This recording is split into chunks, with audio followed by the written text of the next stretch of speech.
My name is Wong and I'm a photographer. Recently, I was hired to shoot an esports tournament, the Pro Dragon Series tournament. Recently, I was hired to shoot an esports tournament, the Snapdragon Pro Series at DreamHack San Diego 2023.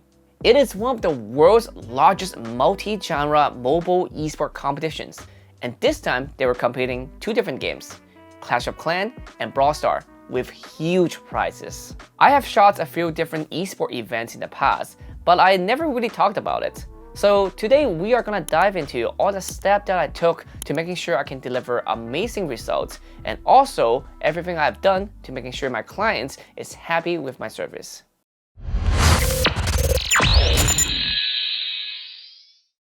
So as soon as I have received confirmation that I am doing this event, and confirmation to me is mean like we sign a contract, we have agreed on a dollar amount and all the stuff that they provide me like travel, hotel, all the stuff. Once I have those locked down, I set up a meeting with the team that is in charge of the productions and to figure out what they actually need.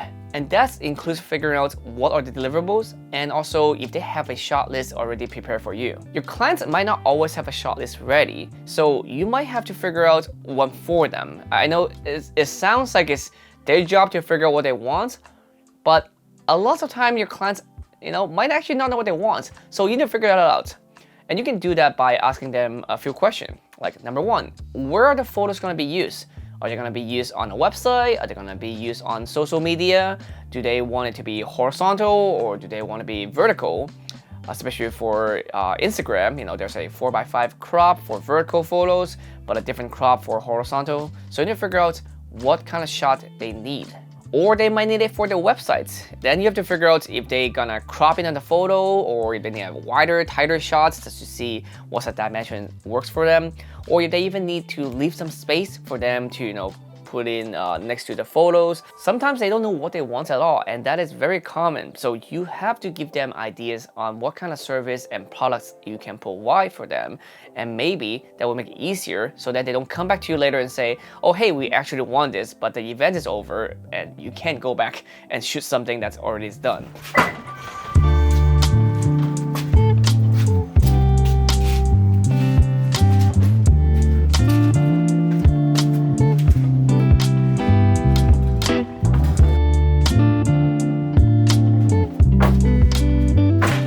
Since I have no idea what is the event going to look like, and to be honest, they don't really know either because changes happens all the time. They cannot instantly tell you like, oh, you will shoot like in this room for sure for headshots. It changes all the time. So to be safe, I actually brought an Elgato green screen with me, which is amazing. It is really easy to carry, relatively light, and I just put it in my trunk in my car, drove down there. And the best part is that it is like even color and it doesn't get wrinkled. That's what I love about it. That's why I like it over like a drape or fabric or even the thing that you can fold up, those kind of green screens. So this Elgato green screen, that was my choice of that weapon. For the lighting situation, I have set up two lights 45-degree angle with an umbrella modifier on them, so making sure they're not too harsh lighting.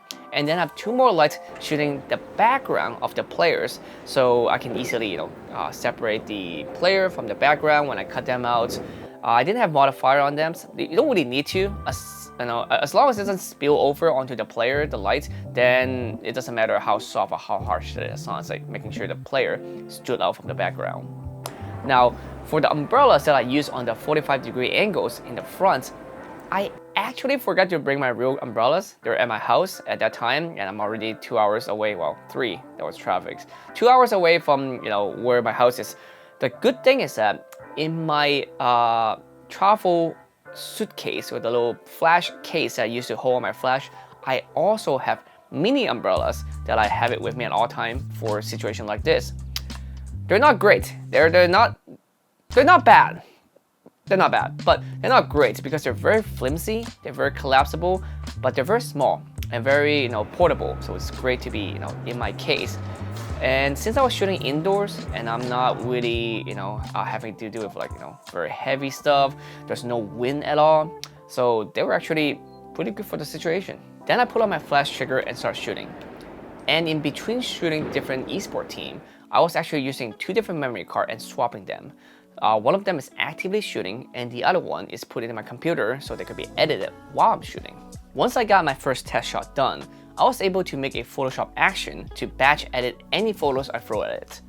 The good thing is that with the new Photoshop selection tool, it's actually very simple. I just click select subject and it pick out the person, I create a mask and it instantly cut out the person. And of course the last step of my batch action was to save up the file into PNG format so then they can use as a cutout format without the background. Now photographing the players was a very painless process. All I had to do is for them to do 3 poses, facing forward, facing left, facing right. Some of the players actually didn't speak English, but it wasn't really a problem. They were able to understand the instruction I was giving them by just showing them. After shooting and batch editing, I was just saving all the file in the PNG, put in the Google Drive folder, share with the team, and my day was done. Now I'm getting ready for the competition the next day.